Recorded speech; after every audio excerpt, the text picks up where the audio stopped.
report here. That's some long hair you had there. Where? I saw it. On Facebook. Here we go.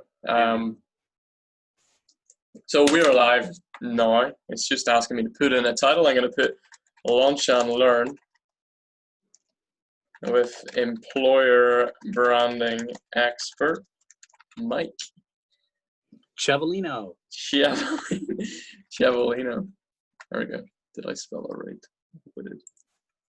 Okay. So yeah, we're live. Welcome along, everybody. Thanks for coming. This is the inaugural and the best so far Lunch and Learn. On these Lunch and Learns, I'm going to be learning from and talking to experts in healthcare talent acquisition and really find out what makes a good hiring campaign for a hospital, home care agency, or assisted living facility work. Today, we've got the Gandalf of employer branding in this space. It's Mike Ciavolino. Mike, do you want to introduce yourself first? Hello, everyone. I'll ask Adam to explain what a Gandalf is afterwards, but it is an honor and pleasure to be with you here today. My name is Mike Ciavolino. I'm president of a recruitment marketing agency in Long Branch, New Jersey called Shore Creative Group. I write a blog on talent acquisition for healthcare and hospitals at MikeCiavolino.com, and I'm co-host of a podcast with Donna Cardillo called The Talent Brand Show. It's a pleasure to be with you all today. Yeah, love it. And thank you, Adam, for having me. You're welcome. Thanks for having me on your show. Gandalf is, Lord of the Rings? So my son watches Lord of the Rings. I guess I'm going to have to get up to speed on Lord of the Rings. Gandalf is like the wise wizard who helps the hobbits. Yeah, I'm honored to play that role. Yeah. So while we get started here, tell me, because I know what employer branding means, but I want to know what it actually looks like in practice and why it's so important to nurse recruitment. Could you tell me that first? Yeah, sure. So look, as you know, employer branding is a company's reputation as an employer and the value it brings or what it offers to their employees, right? So positive employer branding, it helps to attract and retain quality employees who are crucial to the success and growth of the organization. I mean, that much we know. Now, many times companies focus on their consumer-facing brand, right? Because this is how we think customers and prospects perceive us. But yet, an equal focus has to be paid to the employer brand, because without those people to back up those promises we're making to consumers, we'll never be able to deliver on them. So it helps to recruit a great team, attract and improve the talent pool of candidates that you have available to you. Okay. And then I suppose the logical next question is, who should actually be involved in creating that, and when should they be developing their employer brand? Yeah, so that's a great question. So first and foremost, human resources must play an integral role in this process. I mean, they've got their finger on the pulse of all the recruitment, marketing, and employer branding, employer engagement activities. So they're closely connected to finding candidates, hiring, employee engagement, and retention. The CEO most definitely should be involved. Now, as busy as they are, it's imperative to ensuring that the company culture and employer brand is successful. Talent acquisition, Adam, has shifted over the years, and because it can be more strategic, a company leader needs to be part of those conversations. Marketing, it's crucial, and I can just tell you from personal experience, the best employer brand campaigns have been developed when we've had marketing involved in the process too, because their insight is critical in delivering assets to HR and recruiting, as well as helping them spread this internal cultural message, right? So, typically then this process is called recruitment marketing. And then finally, brand advocates. Those are the employees who are identified as people who share this company content. They already speak positively about the hospital, and they're perfect to sort of carry the flag of these messages. Okay. So like that all sounds great. I mean, I do definitely agree with you, and I see how it works. But a lot of recruiters out there, they have this like serious problem, which is I've got 100 open nursing roles. Really, they'll take any solution. If I were to present this to one of my clients and say, let's do an employer branding campaign, how is that actually going to factor into a nurse's decision to apply to my hospital and take on a new job? You know, it's interesting. Candidates, particularly nurses, make decisions on a new job the same way they make any other major purchasing decision in their life. They want to look under the hood. They want to sort of peel back the curtain and understand what's going on at the organization before they leap in. So what we found is that 84% of job seekers say the reputation of the hospital or health system makes the most important difference to them, and that 9 out of 10 candidates would apply for a job when it's from an employer brand that's actively maintained, right? So consistency of message is important. And then finally, 50% of those candidates said they would not work for a company with a bad reputation, even for a pay increase. And we've seen this before with some clients where they haven't taken the time to put out an employer brand or the exercises to identify their unique selling points. And consequently, they're paying more for the same talent. Yeah, because it's always made me wonder why some hospitals offer like a $10,000 sign-on bonus, whereas their competitors in the same region wouldn't. Do you think that could be a part of the whole branding exercise then? Yeah, I do. And, you know, if you go back, especially here in the States and perhaps where you are too in the UK, you know, many years ago, it was a employer's market. But now the market is 90% candidate driven. We've had retirees of nurses, new nurses entering the workforce, and an aging population requiring more and more care and more folks. So those organizations that did not get with the program of social recruiting and recruitment marketing and employer branding are left with only one option, which is to throw money at the candidates. Yeah, doesn't make sense really. So how can hospitals and health systems leverage this brand that they've invested in instead of giving those sign-on bonuses? How can they actually use it to get noticed by nurses? Yeah, so that's a great question. So there's really a couple of ways to do that. And the first is create content specifically for the candidate personas that you're after. If you're looking for nurses, write content for nurses. If you're looking for allied health professionals, then speak to that audience as well. You know, and this includes everything from blog posts on company events, your culture, company hiring practices. You know, I don't have to tell you as a social media expert yourself that social media posts of internal work culture and employee highlights, photos and videos, this is gold. So these are ways they can leverage what's really unique about them, what makes them tick, and then roll those into messages that would reach and attract the target audience. Yeah. Well, yeah, that's free as well. So, I mean, there's like a treasure chest, I think, existing within all these sorts of hospitals. No doubt. It's right there. They have all the information themselves. They don't have to look outside. They just need to talk to their own people about developing that brand. Okay. And is there anything else? Like, so got an employer brand, we're promoting it, we're making story posts, we're sharing a lot about what we do and why we do it. Is there anything else we could sort of add on top of that to get more nurses? Yeah, so it's important for organizations to be proactive on career sites. While they are not the be-all, end-all, they should be part of any end-to-end recruitment marketing program. You know, many times organizations forget about places like Glassdoor, which allow employers and former employees to be very candid about their experiences.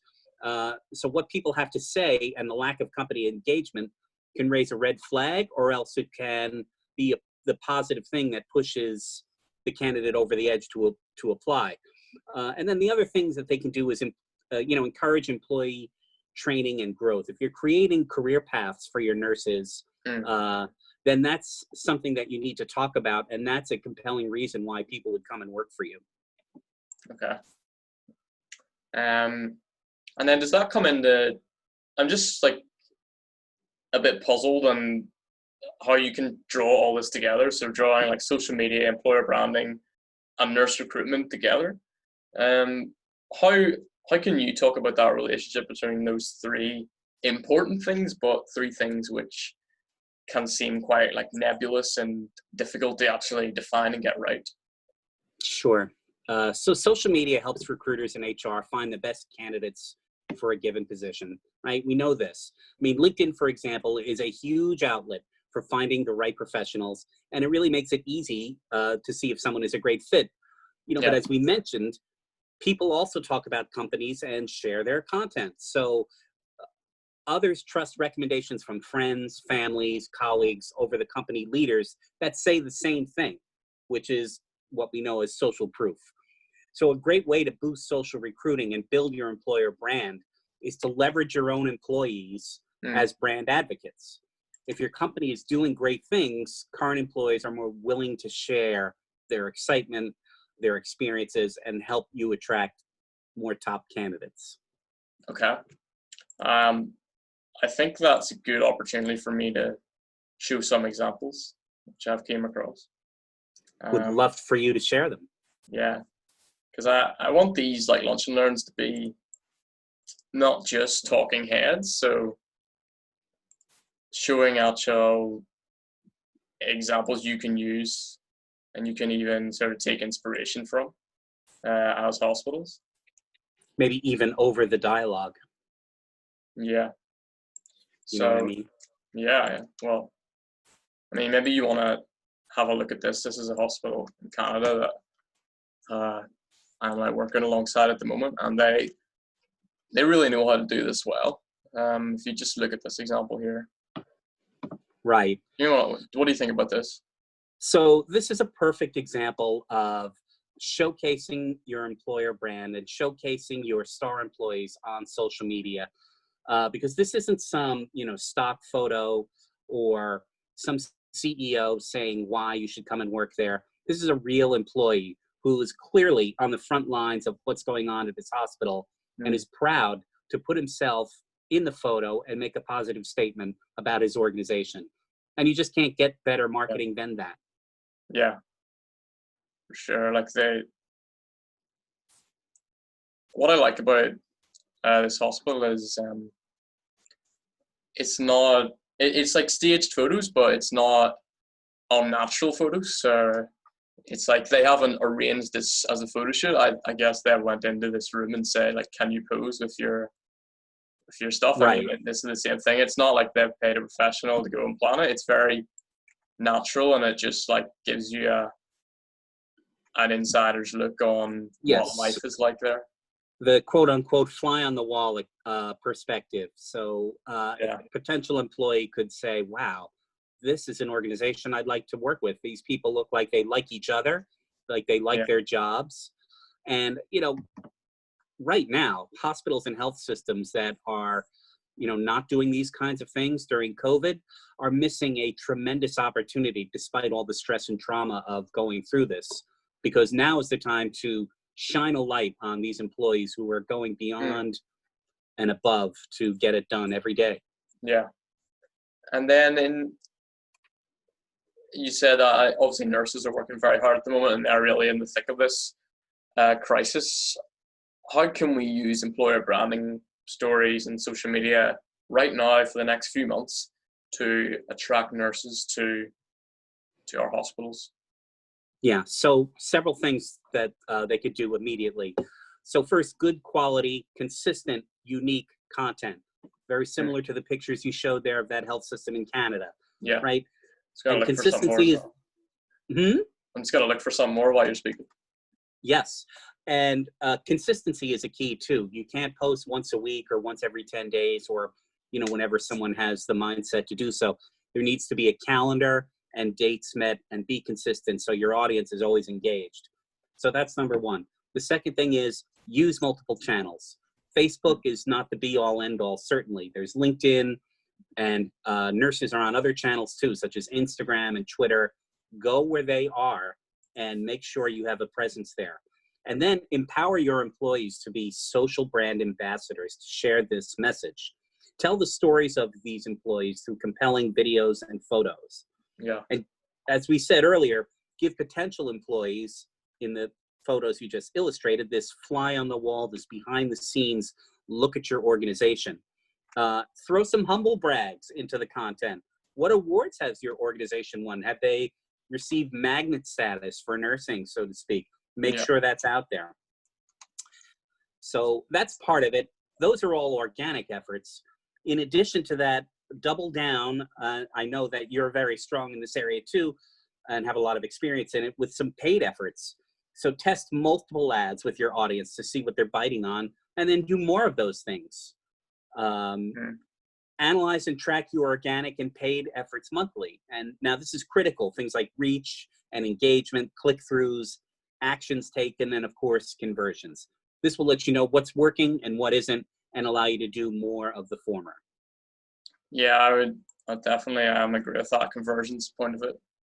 Speaking of, I think, a hospital system yesterday, and they ran an ad to their career site, and I asked them, how many hires have you made? And they say, like, we don't know, because they're not using the tracking which is available. So, I mean, if you don't know, then you don't You're know wasting anything. money. Yeah, well, you could be wasting money, yeah. And the only way to know is if you turn it off and you get less, but that's not, no, it doesn't have to be like that anymore. It used to be like that where, if you're using billboards, you'd know because you'd got some more. But right now you can find like the exact cost per candidate, interview, and hire using these channels. There used to be a term many years ago called post and pray, which is, just throwing stuff out there and seeing, hopefully the job gets filled. And sadly, there are many organizations still using those kind of tactics. They're flying blind, as you're saying, to your point. They're not looking at the analytics and making decisions based on that. Yeah. There's just I wanted to like show this picture because I think this is a good example where if you share pictures of like real people instead of stock photo in a real life situation on social media, because like social media is a big web with 70% or more of people in the country actually on it, you'll get like likes, comments, and shares, which then expand the reach of the post. So for example, this guy's obviously called Jason, so you got like maybe it's his mom, and you got maybe someone who's a patient, we don't know.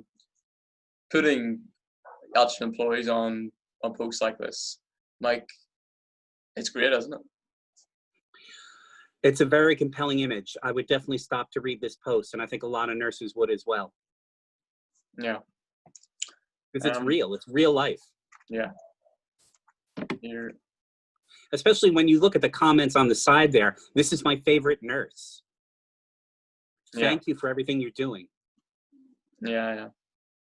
That's great. There's another one. So Mike, thank you very much for sharing that. If you could sum up maybe three ways that RN recruiters can use employer brand in sort of actionable little chunks, what would you say the three best ways they can use employer brand are? Be authentic. Create your own content based on what's going on at your health system. That's number one. Okay. Take that unique content and leverage it on social media with paid and organic ads across multiple channels. That's 2. 3, analyze everything that you're doing so that you can measure and get better for the next month that you do it. And typically every 30 days is a good measurement period. There's an old saying that says what gets measured gets fixed. Yeah. And nothing is more like that than recruitment marketing. So if I were to give you 3 takeaways, that's what they would be. Okay. Well, thanks so much. And if anyone wants to expand on that with you, where could they find you? They can send me an email at mike@shorecreativegroup.com. Yep. I'd be happy to answer any questions and provide any assistance that our 30 years of experience in this area can help with. Okay. And I will have to say that I am massively jealous of your shades that you have there. Oh, thanks. And I'll be looking for a pair for myself. So my But you're closer definitely shade. started a trend. Yeah, so check it out, everybody. Short Creative Group. Check out Mike's site and Mike's LinkedIn, and we'll see you on the next Lunch and Learn. We have an actual real life ICU nurse coming on to cut all this like so-called expert rubbish out and actually speak directly to the source. And I'm going to show her some ads, show her some marketing from hospitals, and get her opinion on it. So look out for that next week, and we'll see you all later. I'll be tuning in. Bye. Thank Great. you so much, Adam. Cheers. Bye.